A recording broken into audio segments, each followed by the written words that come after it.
الرحیم. ٹھیک.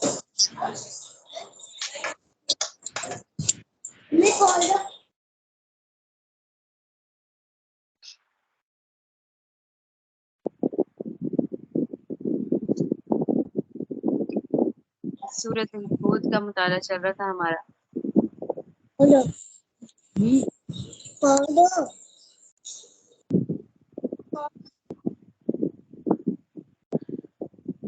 جی بسم اللہ الرحمن الرحیم. آیت نمبر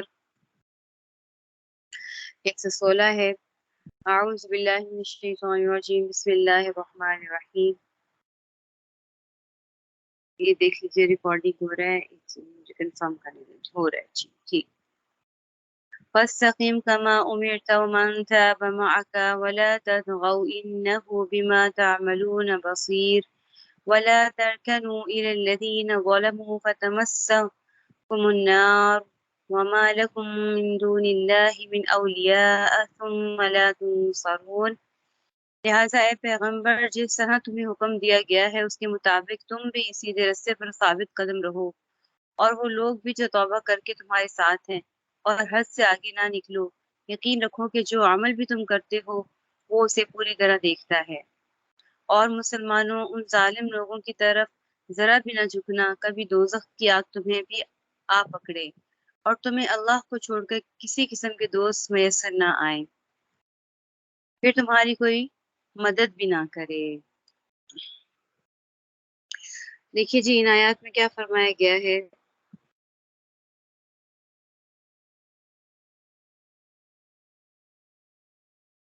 جیسے کہ پچھلی آیات میں اور اس سورت کے اندر جو واقعات ذکر ہوئے حضرت نوح علیہ السلام سے لے کر حضرت موسیٰ علیہ السلام تک خاص ترتیب کے ساتھ بلکہ تفصیل کے ساتھ ذکر کیے گئے اور ان میں نصیحت حاصل کرنے والوں کے لیے کئی احکام و ہدایات تھی. اس میں مواعظ سے اس کے اندر پھر ان واقعات کے اختتام پر نبی کریم صلی اللہ علیہ وسلم کو خطاب کر کے کیا فرمایا. یعنی پچھلی آیات میں ذالک من انباء القری نقصه علیک ومنها قائم وحصید. یعنی پہلے شہروں اور بستیوں کے واقعات جو ہم نے آپ کو سنائے ہیں وہ بستیاں جن پر اللہ تعالیٰ کے عذاب آئے ہیں ان کے بعض جو ہیں وہ ابھی بھی کھنڈرات اور عمارات میں موجود ہیں اور بعض بستیاں ہم نے ایسی کر دی ہیں کہ ان کے نام و نشان بھی نہیں ملتے. اللہ تعالیٰ نے کیا فرمایا کہ ان پر ہم نے ظلم نہیں کیا بلکہ خود انہوں نے اپنی جانوں پر ظلم کیا کہ وہ اپنے پیدا کرنے والے اپنے پالنے والے کے ساتھ ہی شرک کرتے بتوں اور دوسرے معبود بنا لیا. اور جب اللہ تعالیٰ کی گرفت ہوتی ہے تو اللہ کی گرفت پھر بہت سخت ہوتی ہے. اس کے بعد پھر ان کو آخرت کی فکر میں مشغول کرنے کے بارے میں اللہ تعالیٰ نے فرمایا کہ اس میں بڑی عبرت اور بڑی نشانی ہے جو آخرت کے عذاب سے ڈرتے ہیں اور اس دن کسی شخص کی مجال نہیں ہوگی کہ بغیر اجازت اللہ کی کہ وہ ایک حرف بھی بول سکے. اس کے بعد ان آیات میں کیا فرمایا. نبی کریم صلی اللہ علیہ وسلم کو پھر خطاب کر کے فاستقم کما امرت ومن تاب معك ولا تطغوا انه بما تعملون بصیر. یعنی دین کے راستے پر اس طرح مستقیم رہیں جس طرح آپ کو حکم دیا گیا. ٹھیک ہے. اب استقامت کسے کہتے ہیں. استقامت کا معنی ہے سیدھا کھڑا ہونا. ٹھیک ہے. سیدھا کھڑا ہونا اس کا معنی ہے یعنی جس میں کسی طرف بھی جھکاؤ نہ ہو. جیسے دیکھیے جی کوئی انجینئر ہے وہ ماہر ہے اور وہ اپنے کام میں ماہر ہے. وہ لوہے اور پتھر وغیرہ کو استعمال کر کے ایک ستون کھڑا کرتا ہے کہ وہ سیدھا ہی کھڑا رہتا ہے. ٹھیک ہے. اور اس کا ایک زاویہ قائم ہی رہتا ہے.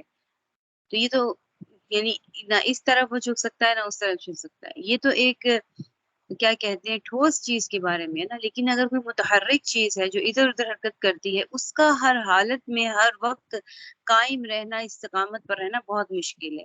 ٹھیک ہے. تو نبی کریم صلی اللہ علیہ وسلم کو اور تمام مسلمانوں کو اس آیت میں اپنے ہر کام کے اندر یعنی ہر کام میں ہر حال میں استقامت پر رہنے کا حکم دیا گیا ہے. استقامت کا لفظ ہم پڑھنے میں تو آ رہا ہے نا.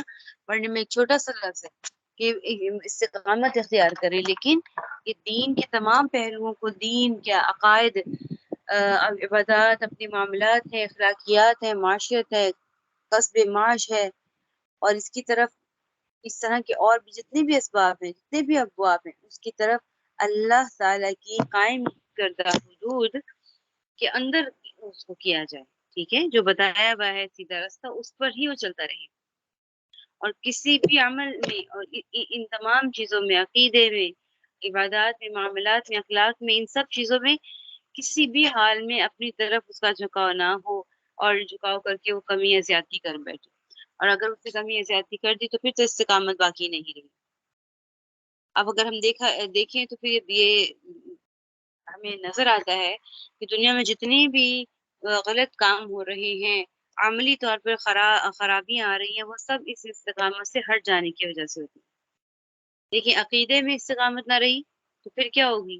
عقیدہ ہی اگر بگڑ گیا، استقامت اس میں نہ رہی، تو سب سے پہلے کیا ہوگا؟ بدعات شروع ہوں گی، پھر بدعات سے جو ہے وہ گمراہی کا رستہ جائے گا، گمراہی سے پھر کفر و شرک تک کی نوبت آ جائے گی، نعوذ باللہ من ذالک، ٹھیک ہے، اور اللہ کی توحید اور اس کی صفات کو تبدیل کر دیا جائے گا۔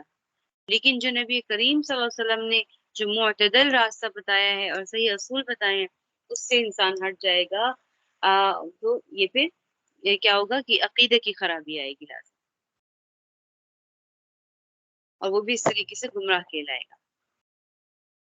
اسی طریقے سے عقیدے میں انبیاء کرام کے بارے میں بھی، ان کی عظمت و محبت کے بارے میں جو حدود مقرر ہیں، یعنی ان کو خدا نہیں بنا دینا، جیسے کچھ نے افراد و تفرید کا شکار ہوئے کہ یہود تو انبیاء کرام کو قتل کرنے لگ گئے، نعوذ باللہ من ذالک، اور جو نصارہ تھے انہوں نے نبیوں کو جو ہے وہ نبی کو اپنا خدا بنا لیا، تو یہاں پر افراد و تفرید ہوئی تو پھر بھی گمراہی کے راستے پر نکل گیا، کہ تو استقامت ضروری ہے۔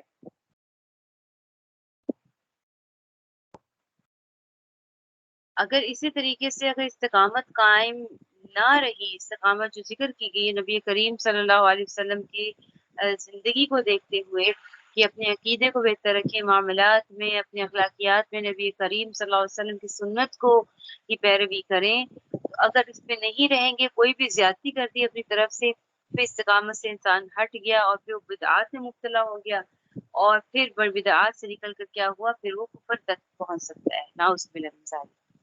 اپنی طرف سے تو ایک انسان اللہ کو راضی کر رہا ہے نا بدعات کر کے، اور اللہ کے رسول کو راضی کرنا چاہ رہا ہے۔ اگر ہم عام مفہوم میں لیں کہ ہم افراط و تفرید کا شکار ہو جاتے ہیں، اور جب ہم دین سمجھ کر کام کو کرنے لگتے ہیں، نبی کریم صلی اللہ علیہ وسلم کی محبت لازم ہے، آپ صلی اللہ علیہ وسلم کی محبت کے بغیر اور ان کی پیروی کے بغیر ہم جنت کا راستہ نہیں پا سکتے، لیکن اتنی افراد کر دینا کہ 12 ربیع الاول کو لازم و ملزوم کر دینا کہ اس پہ پیدائش کا دن اس طریقے سے منایا جائے گا اور جھنڈیاں لگائی جائیں گی اور یہ کیا جائے گا، یہ نبیوں نے نہیں کیا، صحابہ کرام نے نہیں کیا، آپ صلی اللہ علیہ وسلم نے اپنی زندگی میں نہیں کیا، تو پھر اب کیا ہوگا؟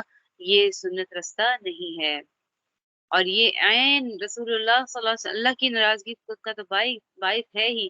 قیامت کے دن حوض کوثر پر نبی کریم صلی اللہ علیہ وسلم ایسے بدعتیوں کو خود دور کریں گے، دھتکاریں گے، جب پتہ چلے گا کہ یہ میرے دین میں زیادتی کرنے والے تھے۔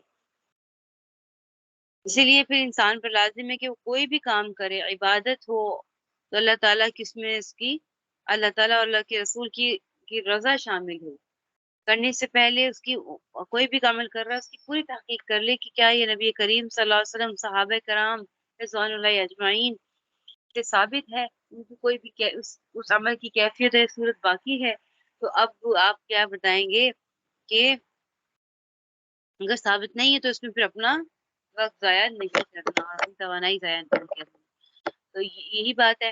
اب آپ بھی دیکھ لیجیے اپنے ارد گرد عمل جو ہو رہے ہیں، آپ کے کیا کہتے ہیں، اپنے رشتہ داروں میں ہو رہے ہیں، آپ کے اپنے گھر میں کوئی ایسا عمل ہو رہا ہے جو استقامت سے ہٹ کر ہے، نہ سنت صحابہ، نہ قرآن میں ہے، نہ سنت صحابہ میں ہے، نہ صحابہ کرام کے قول و فعل میں ہے، تو پھر کیا ہے؟ وہ عمل مردود ہے۔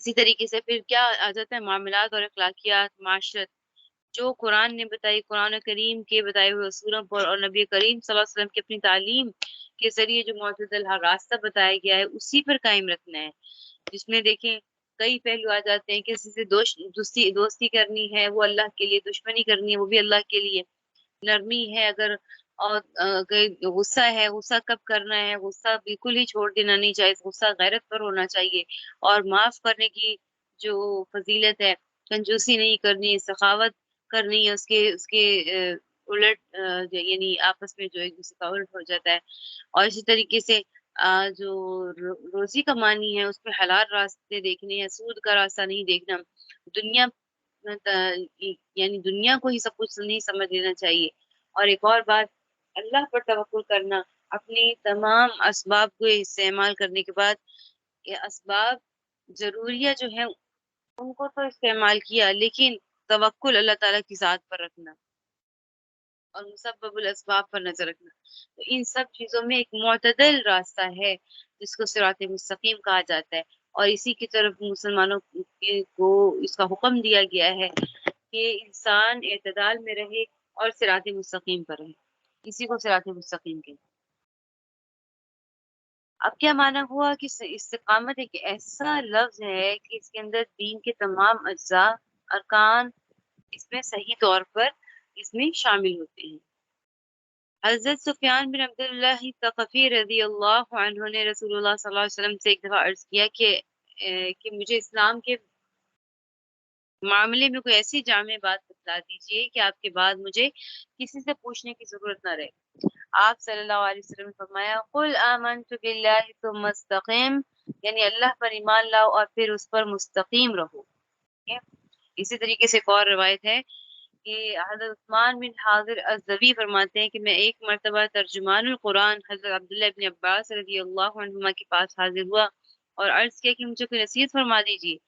آپ نے فرمایا علیک بالتقوی اللہ والاستقامت اتبع ولا تبتدع، یعنی تم تقوی کرو، تقوی اور خوف خدا کو لازم پکڑ لو، اور استقامت کو بھی، جس کا طریقہ کیا بتایا انہوں نے خود ہی، اتبع ولا تبتدع۔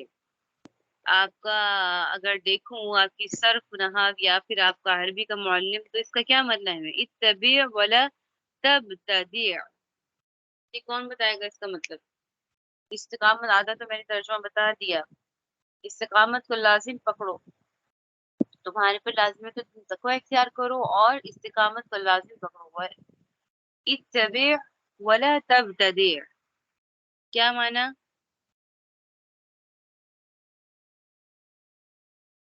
جی نہیں بتا سکتے، چلے جی، اس کا معنی کیا ہوگا کہ دین کے معاملے میں اتبع، شریعت کا اتباع کرو، ولا تبتدع، بدع سے ہے تبتدع، اور اپنی طرف سے کوئی بدعت ایجاد نہ کرو، یہی راستہ ہے بس، ٹھیک ہے، یہی استقامت کا راستہ ہے، اس کو تمام مسلمانوں کو جس کو اس کی تلقین کی گئی ہے۔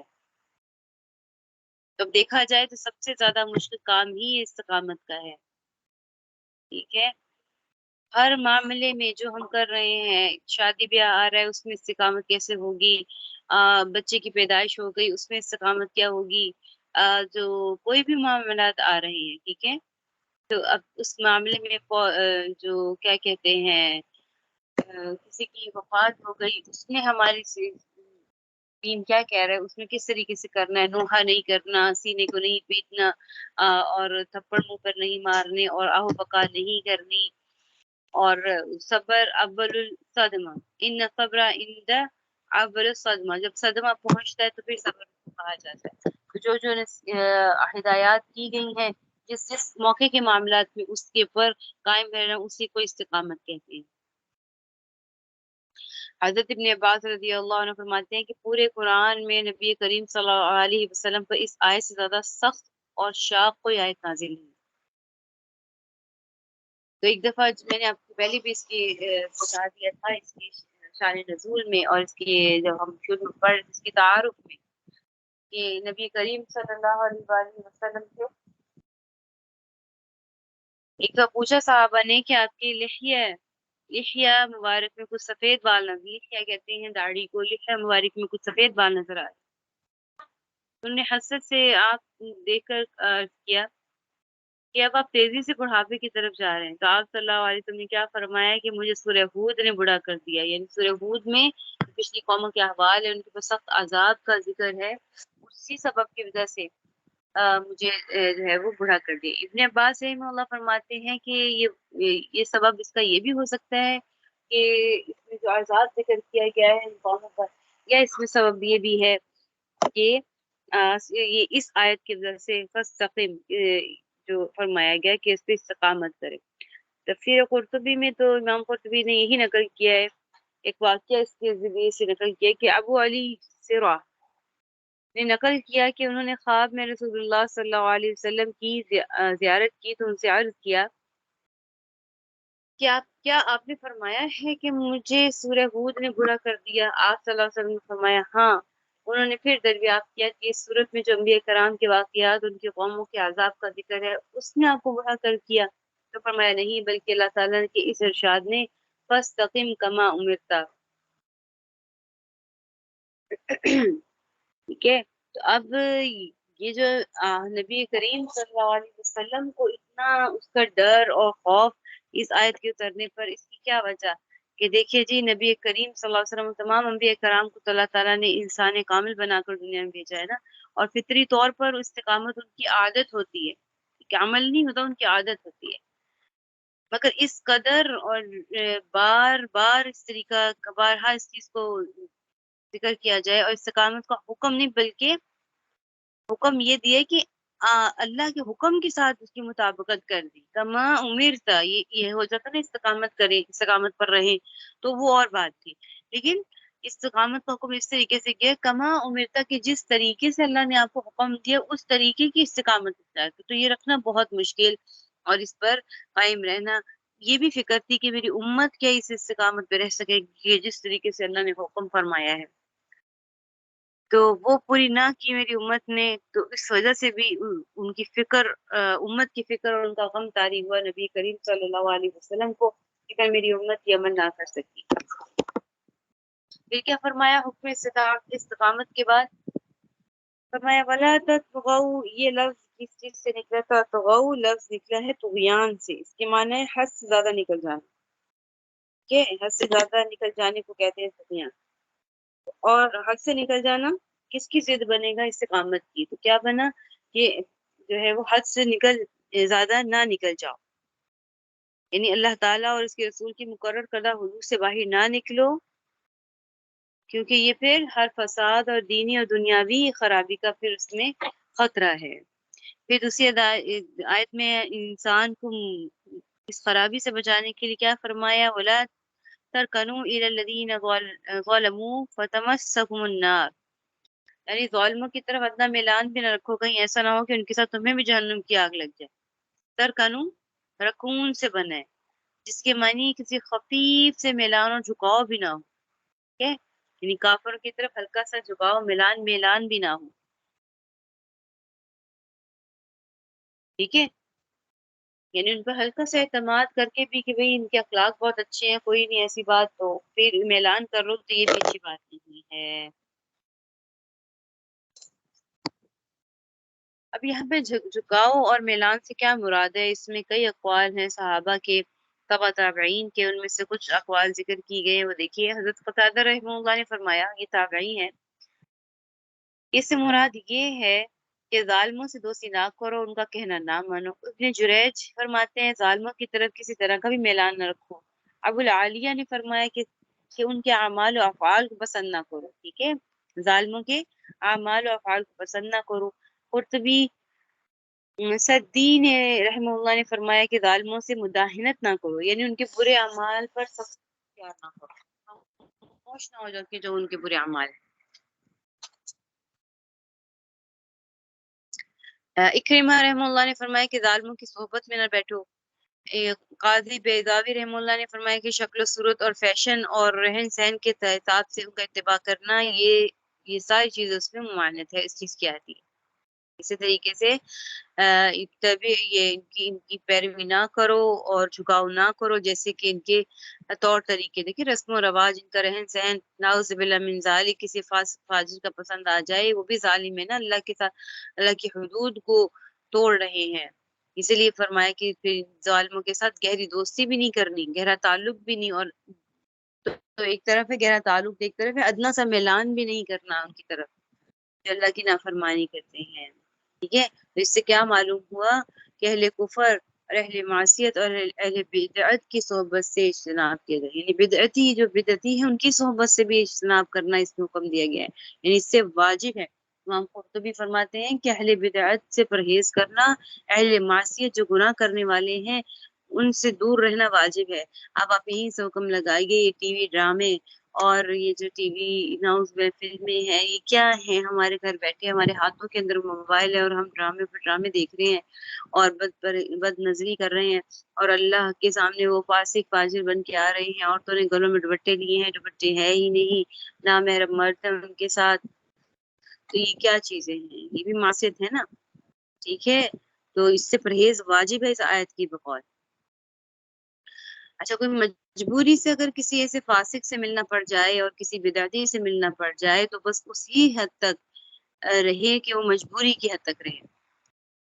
اسی لیے فرماتے ہیں علماء کرام کہ سب سے بڑا دخل انسان کی تربیت میں، اس کی اصلاح میں اور اس کے فساد میں سب سے بڑا دخل اس کی صحبت کا اور ماحول کا ہوتا ہے۔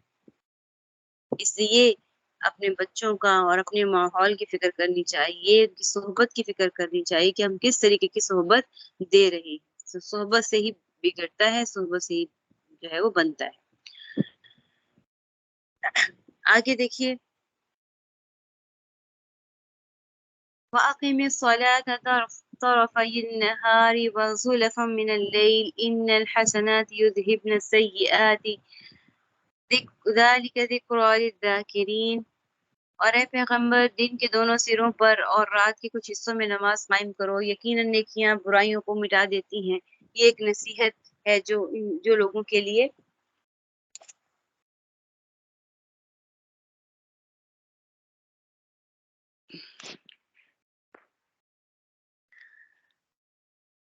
یہ ایک نصیحت ہے ان لوگوں کے لیے جو نصیحت مانے۔ جی مجھے 1 منٹ دیجیے گا، میں آ رہی ہوں، 1 منٹ دیجیے۔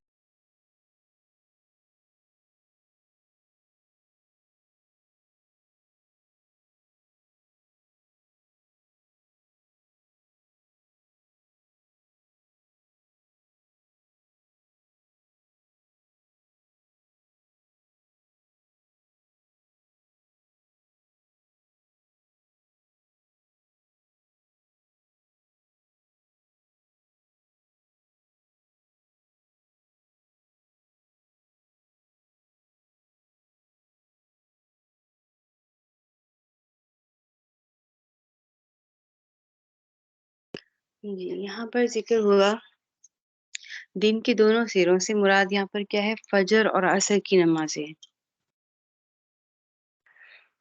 اقیم الصلاۃ طرفی النہار وزلفا من اللیل، یعنی دونوں سروں سے مراد کیا ہے؟ فجر اور عصر کی نمازیں، جبکہ بعض مفسرین نے فجر اور مغرب کی نمازیں سے مراد لی کہ فجر اور مغرب کی نمازیں، اور رات کے حصوں سے مراد مغرب، عشاء اور تہجد کی نمازیں۔ اور یہاں پر فرمائے ان حسنات یذہبن السیئات، سے کیا مراد ہے؟ یعنی یہ نمازیں جو ہیں وہ برائیوں سے بچا لیتی ہیں، برائیوں کو دور کر دیتی ہیں۔ برائیوں سے یہاں مراد صغیرہ گناہ ہے، ٹھیک ہے؟ قرآن و سنت سے ثابت ہے اور یہ دلائل سے ثابت ہے کہ انسان سے جو صغیرہ گناہ ہو جاتے ہیں ان کا کفارہ ان نیک کاموں سے ہوتا رہتا ہے جو انسان ان کے بات کرتا ہے، ٹھیک ہے؟ صغیرہ گناہ ہوئے، اس نے وضو کیا، نماز پڑھی اور اس کے وہ گناہ اس سے مٹ گئے، اس نے روزہ رکھ لیا، گناہ مٹ گئے، اس نے حج کر لیا، گناہ مٹ گئے خود بخود، یعنی اس نے صدقہ دے دیا، اس نے کچھ گناہ کیا تھا اس وقت میں تو اس کے گناہ، اس کے وہ جو ہے وہ گناہ مٹ گئے۔ اسی طریقے سے مفسرین نے لکھا ہے کہ کچھ علماء کا قول ہے کہ بھی اگر کوئی انسان کر لے، بلکہ یہ حدیث شریف سے بھی ثابت ہے، 1 منٹ ٹھہریے آپ کو بتاتی ہوں کہ اگر کوئی بندہ کر لے کوئی گناہ تو پھر وہ اس کے بعد کوئی نیک عمل کر لے، کیونکہ پھر اس سے کیا ہوگا؟ اس سے کیا ہوگا کہ اس کے وہ جو گناہ کیا تھا وہ اس کا کفارہ ہو جائیں گے۔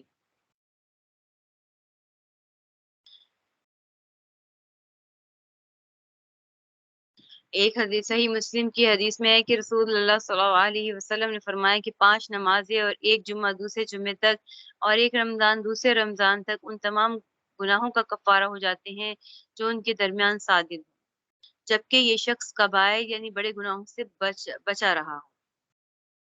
ٹھیک ہے، بڑے گناہ سے اگر بچا رہے گا تو یہ چھوٹے موٹے گناہ جو ہیں وہ انہی چیزوں سے، نماز، روزہ، صدقہ وغیرہ سے بھی معاف ہو جاتے ہیں۔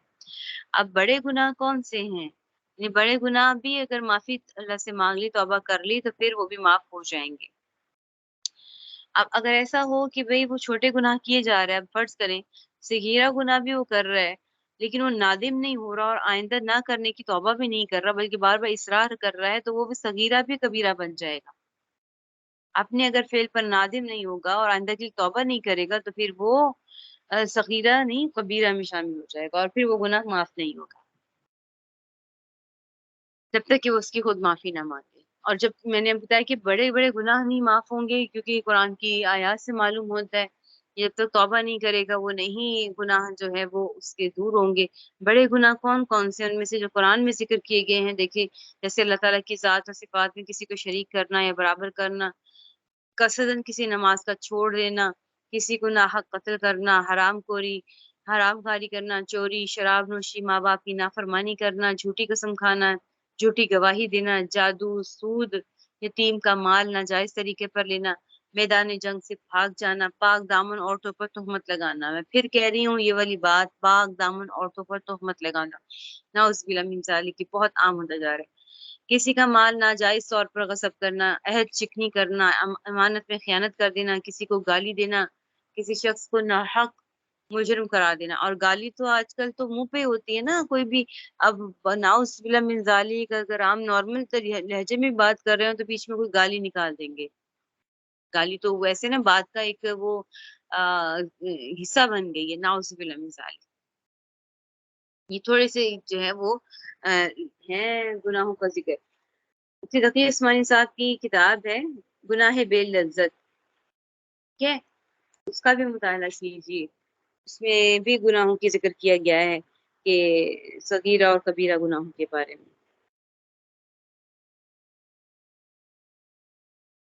تو اس طرح پہ کیا فرمایا کہ نیک کام کرنے سے بھی گناہ معاف ہو جاتے ہیں۔ رسول صلی اللہ علیہ وسلم نے، ابن کثیر نے بحوالہ مسند احمد سے ذکر کیا ہے کہ رسول اللہ صلی اللہ علیہ وسلم نے فرمایا کہ برے کام کے بعد نیک کام کر لو تو وہ اس کی برائی کو مٹا دے گا، اور فرمایا کہ لوگوں سے خوش خلقی کے ساتھ معاملہ کرو، یعنی اچھے اخلاق کے ساتھ معاملہ کیا کرو۔ ذالک ذکر للذاکرین، یعنی ایک نصیحت ہے نصیحت ماننے والوں کے لیے۔ ذالک کا اشارہ قرآن پاک کی طرف ہے اور احکام امر و نہی کی طرف، ٹھیک ہے۔ یہ اس ذالک ذکر للذاکرین یعنی جو احکام ذکر کیے گئے ہیں امر و نہی کے، اور ان کو جو مانے گا ان کے لیے نصیحت ہے یہ۔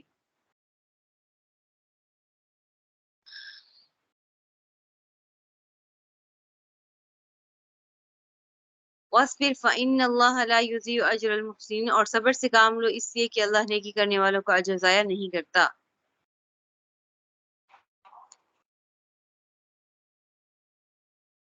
ایک منٹ باجی، میں کلاس سے ایک منٹ دے گا۔ ہاں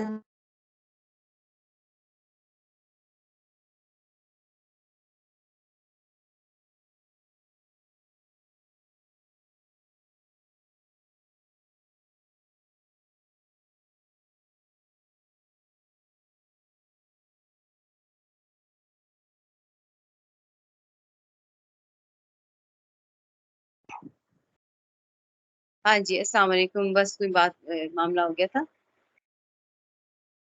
اچھا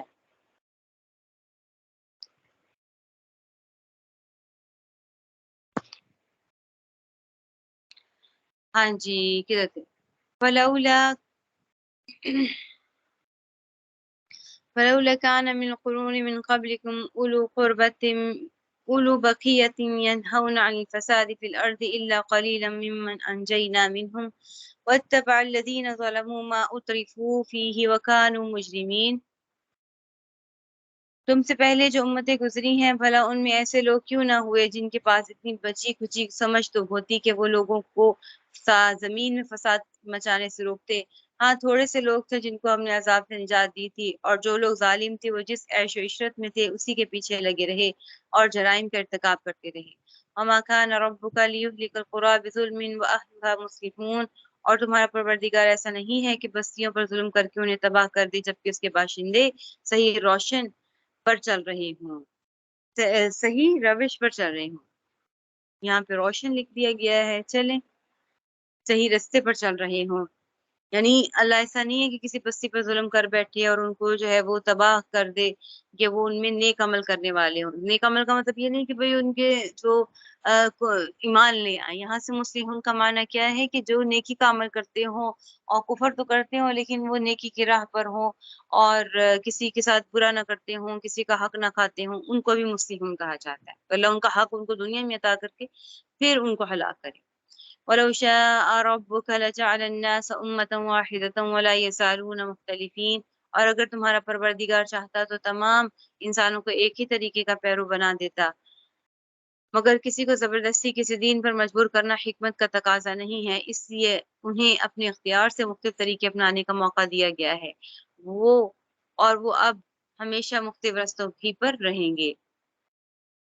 إِلَّا مَن رَّحِمَ رَبُّكَ وَلِذَٰلِكَ خَلَقَهُمْ وَتَمَّتْ كَلِمَةُ رَبِّكَ لَأَمْلَأَنَّ جَهَنَّمَ مِنَ الْجِنَّةِ وَالنَّاسِ أَجْمَعِينَ، البتہ جن پر تمہارا پروردگار رحم فرمائے گا ان کی بات اور ہے کہ اللہ انہیں حق پر قائم رکھے گا، اور اسی امتحان کے لیے اس نے ان کو پیدا کیا ہے، اور تمہارے رب کی وہ بات پوری ہو گئی جو اس نے کہی تھی کہ میں جہنم کو جنات اور انسانوں دونوں سے بھر دوں گا۔ یہ بات اللہ تعالیٰ نے بارہا فرمائی ہے کہ اگر اللہ تعالیٰ چاہتا تو تمام انسانوں کو زبردستی ایک ہی دین کا پابند بنا دیتا، لیکن اس دنیا میں اس کائنات میں تخلیق کا اصل مقصد انسان کا کیا ہے کہ انسان اچھے برے کی تمیز سیکھے، ٹھیک ہے؟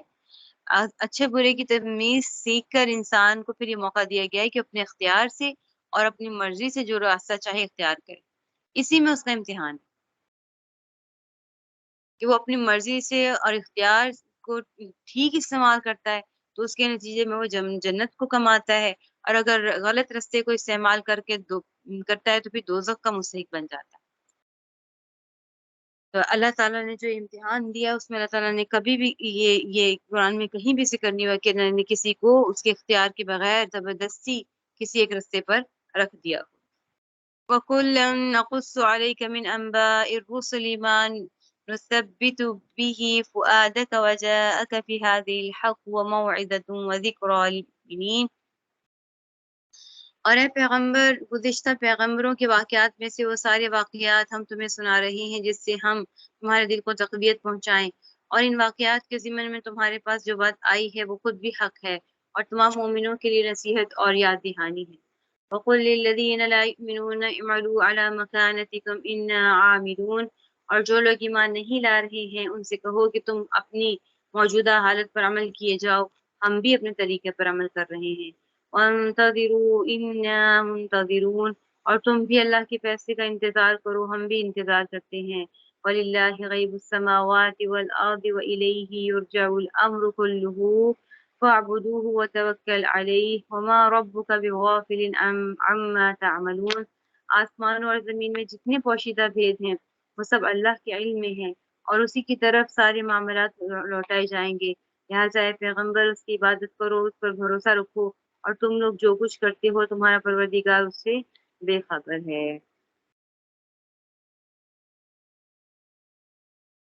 تمہارا امت عمل ہمارا غافل بے خبر نہیں ہے، نعوذ باللہ من ذالک۔ وہ ترجمہ تھوڑا سا بیٹا، تمہارا پروردگار اس سے میں بھی سوچنے پڑے گی، میں پھر آیت کو دیکھنے لگی، وما ربک بغافل، تمہارا پروردگار اس سے بے خبر نہیں ہے، نعوذ باللہ من ذالک۔ سبحانک اللہم وبحمدک نشہد ان لا الہ الا انت نستغفرک ونتوب الیک۔ جی آج یہ ہماری صورت مکمل ہو گئی ہے، انشاءاللہ تعالیٰ اگلے ہفتے سے ہم اگلی صورت کا ہم انشاءاللہ تعالیٰ مطالعہ شروع کریں گے۔ کوئی سوال ہے تو پوچھ لیجئے۔